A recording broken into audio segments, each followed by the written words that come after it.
بالله من الشيطان الرجيم. بسم الله الرحمن الرحيم، وصلى الله على محمد وآله الطيبين الطاهرين.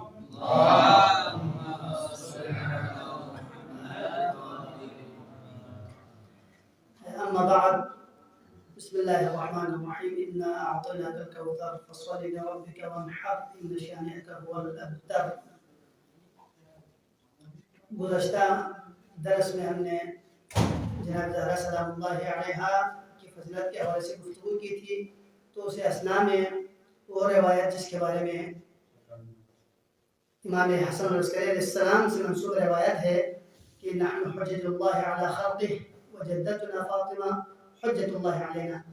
اس کے اوپر سوالات کی تھی کہ اس کی حجیت کے بارے میں علماء کا کیا نظریہ ہے، اور یہ اس کے صدور کے حوالے سے کیا علماء کیا فرماتے ہیں. تو اس حوالے سے ہمارے پاس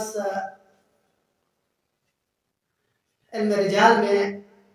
روایت کے اعتبار سے تقریباً 4 جو معروف ابتدائی طور پر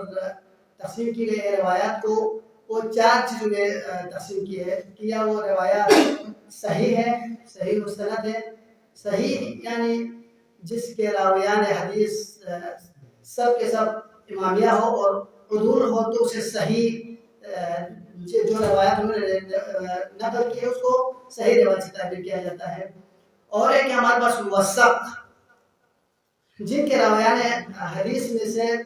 سب یا بعض امامیہ سے نہ ہو بلکہ غیر امامیہ ہو لیکن ان کی توثیق کی گئی ہو تو اسے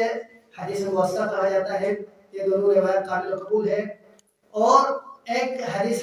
حسن ہے جن کے راویان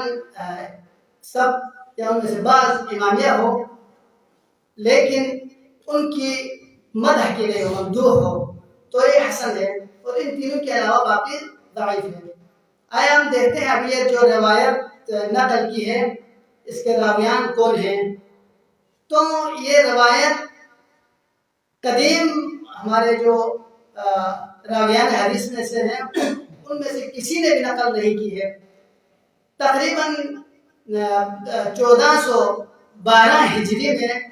آیت اللہ عبد الحسین اصفہانی جو اپنی کتاب اطیب البیان میں اس روایت کو انہوں نے نقل کی ہے، لیکن یہ نہیں بتایا کہ انہوں نے کس سے نقل کی ہے. اس کے بعد مختلف مصنفین نے جو کہ مقامات فاطمہ الزہرا سلام اللہ علیہا فی الکتاب والسنہ اور کتاب اسرار فاطمہ، کتاب الکوثر فی احوال فاطمہ بنت الاطہر، ایسی کتابوں میں ان روایت کو تواتر کے ساتھ انہوں نے نقل کیا ہے اور اس قدر مشہور ہو گئے ہیں کہ تمام خطباء نے اس کو نقل کرنا شروع کی ہے. اب آئے دیکھتے ہیں کہ اس کے صدور کے بارے میں اب آپ لوگوں کی خدمت میں عرض کی. بعض اس کو یہ جعلی حدیث قرار دیتے ہیں لیکن بعض اس کو مقطوع صدور سے تعبیر کرتے ہیں، حتیٰ کہ ان کی دلالات کو دیکھ کے یہ مقطوع صدور ہے اور ان کے جو معنی ہے ان کو تطبیق کرتے ہوئے کہتے ہیں اس میں کوئی حرج نہیں ہے ان کے صادر ہونے میں. اور اس کی جو مقصود ہے یہاں پہ حجیت سے مراد، اب اس کے معنی پہ جو نا لوگ بحث کرنے لگتے ہیں کہ اس کے آج ہم اصل روایت کے معنی کی طرف معنی کی طرف جاتے ہیں تاکہ ہمیں معلوم ہو جائے کہ یہاں پہ جناب زہرا سلام اللہ علیہا کا حجت ہونا ہے معصومہ علیہ السلام کے اوپر، اس سے کیا مراد ہے. تو یہاں پہ سب سے جو پہلے معنی لیا ہے وہ ہے کہ بعض علوم میں سب سے پہلے تو اگر آپ دیکھیں تو معرفت کے وسائل جو ائمہ معصومین علیہ السلام کے لیے معرفت کے وسائل ہیں وہ سب سے پہلے قرآن مجید ہے. قرآن مجید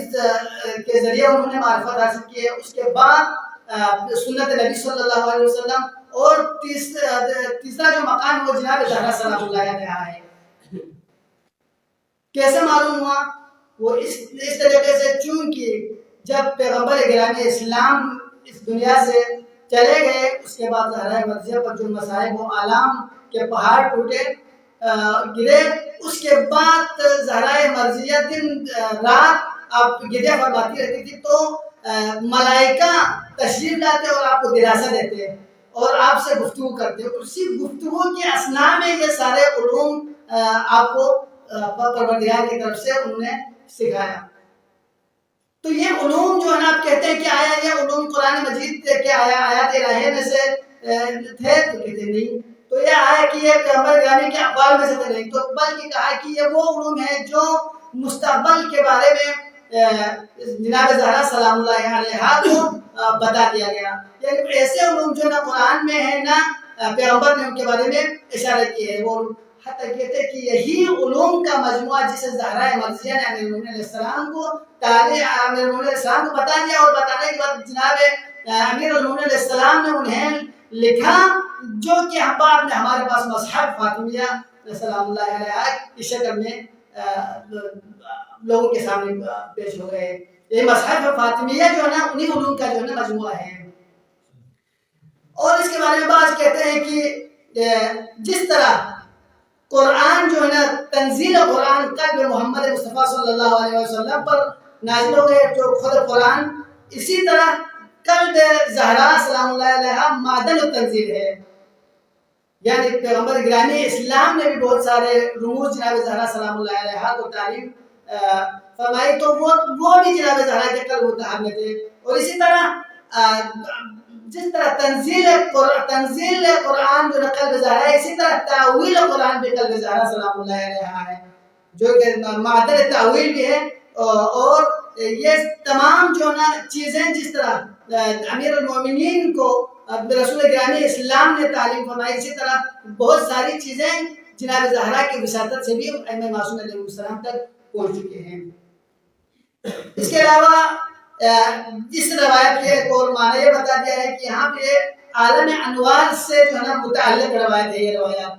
جب پروردگار عالم نے نور علی و نور محمد صلی اللہ علیہ وسلم کو خلق کیا، تو اس وقت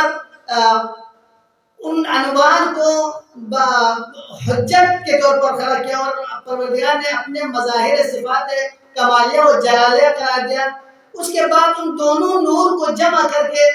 جناب زہرا سلام اللہ علیہا کے نور کے ساتھ مربوط کیا، اور جناب زہرا کے نور کو خلق کیا، یعنی وہ دونوں نور جمع ہو گئے نور زہرا سلام اللہ علیہا میں، یعنی نور نبوت و نور امامت جو ہے جناب زہرا سلام اللہ علیہا کے نور میں جمع ہو گئے، اور جناب زہرا کے نور مظہر کمالات و صفات پروردگار ہو گئے۔ تو باقی ائمہ نے بھی انہیں نور سے جو ہے کسب فیض حاصل کی ہے، اس معنی میں مراد لیا ہے۔ اور تیسری جو معنی کیا ہے وہ یہ ہے کہ جس طرح پروردگار نے انبیاء علیہ السلام کے لیے بعض انبیاء کو حجت قرار دیا ان کو خلق کر کے، اسی طرح ائمہ معصومین کے لیے جناب زہرا سلام اللہ علیہا کو حجت کے طور پر خلق کیا۔ یہ چیزیں بیان کی ہے، لیکن آیت اللہ جو وحید خراسانی نے یہاں پہ فرمایا کہ یہاں پر جو تعلق اس حدیث میں حجت خدا ہونا ائمہ معصومین علیہ السلام کے لیے وہ یہ ہے کہ جناب زہرا سلام اللہ علیہا کا جو ائمہ معصومین کے ساتھ تعلق ہے وہ قلبی اور روحی اور معنوی تعلقات ہے، جن سے جو ائمہ معصوم علیہ السلام نے کسب فیض حاصل کی ہے، جیسے کہ امام مہدی اجل اللہ تعالیٰ فرجہ شریف کے قول ہے کہ وفی ابنت رسول اللہ لی اسوۃ حسنہ، اور اسی طرح جناب میں نے آپ کو پہلے بھی عرض کیا تھا کہ امی خیر من، جس طرح امام صلی اللہ علیہ وسلم نے جناب زینب کو بیان فرمایا تھا۔ وصلی اللہ علی محمد و آلہ الطیبین الطاہرین۔